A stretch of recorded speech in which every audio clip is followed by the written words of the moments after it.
आज मानवाधिकार जन निगरानी समिति के इस FOPL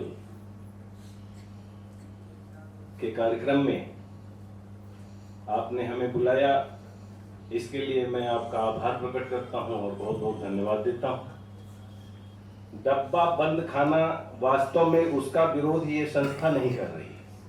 वास्तविक रूप से डब्बा बंद खाना, उसमें अनाज का भी प्रयोग होता है, जैसे नूडल्स हैं, बहुत ऐसे भी प्रोडक्ट हैं जिसमें किसानों द्वारा पैदा किए गए अनाजों का भी प्रयोग होता है और उस अनाजों के प्रयोग से उन किसानों को भी लाभ पहुंचता है और देश को भी लाभ पहुंचता है।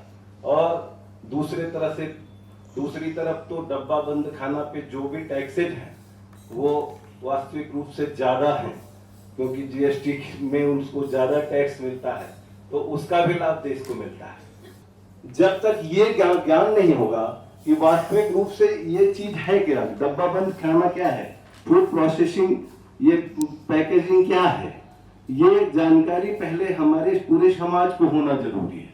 क्योंकि हमारे देश में 4.5 करोड़ बच्चे कुपोषण के शिकार हैं। कुपोषण के शिकार क्यों होते हैं? क्योंकि उनको भोजन नहीं मिल पाता है। उनको जो न्यूट्रिशन चाहिए, जो प्रोटीन चाहिए, जो भी मिनरल चाहिए उनकी बॉडी को आगे बढ़ाने के लिए, ग्रोथ करने के लिए, वो चीजें नहीं मिल पाती है, तब वो कुपोषण के शिकार होते हैं और उसकी संख्या 4.5 करोड़ है। जो पैकेजिंग उस पर यह चीज आना चाहिए कि इसमें क्या क्या है, और वास्तविक रूप से यह मोटापा बढ़ाने वाला है तो उस पर एक वो निशान बना दे कि इसको खाने से मोटापा बढ़ सकता है, इसको खाने से आपको BP बढ़ सकता है, इसको खाने से आपका शुगर बढ़ सकता है। ये मोटे मोटे तरीके से कुछ ऐसा उस पर इंडिकेशन करें ताकि हमारे जो ऐसे समाज हैं जो नहीं पढ़े लिखे हैं, जो अभी तक नहीं जानते हैं, वो भी उसको समझ सके। तो ये चीज, ये कानून बनना चाहिए। मैं इसके समर्थन में हूँ। इस जो भी संस्था है इसकी ये बात बिल्कुल सही है। तो ये संस्था अगर इस पर काम कर रही है तो मुझे बड़ी प्रसन्नता है।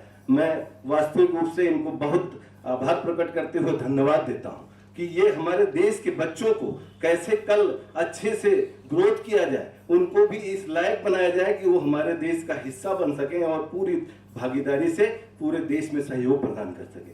तो इस पैटर्न पे ये संस्था काम कर रही है। तो बताइए कि एक जो भी डब्बा बंद खाना है, इस पे सरकार को ध्यान देना चाहिए और उसी सरकार को ध्यान देने के लिए, ध्यान आकृष्ट कराने के लिए हमें लगता है कि शायद हम राजनीतिज्ञों को बुलाए हैं, नहीं तो इस पर तो सबसे ज्यादा अच्छा फोकस जैसे वंदना शाह जी ने किया, और कोई भी डॉक्टर्स जो कम्युनिटी मेडिसिन का है वो तो बहुत अच्छा लेक्चर दे सकता है, क्योंकि जो जानेगा वही सबसे अच्छा बताएगा। क्योंकि मैं भी अगर उस अपनी बेटी का बाप नहीं होता डॉक्टर का, तो शायद ये मुझे भी अभी बोलने का शायद नहीं पता रहता।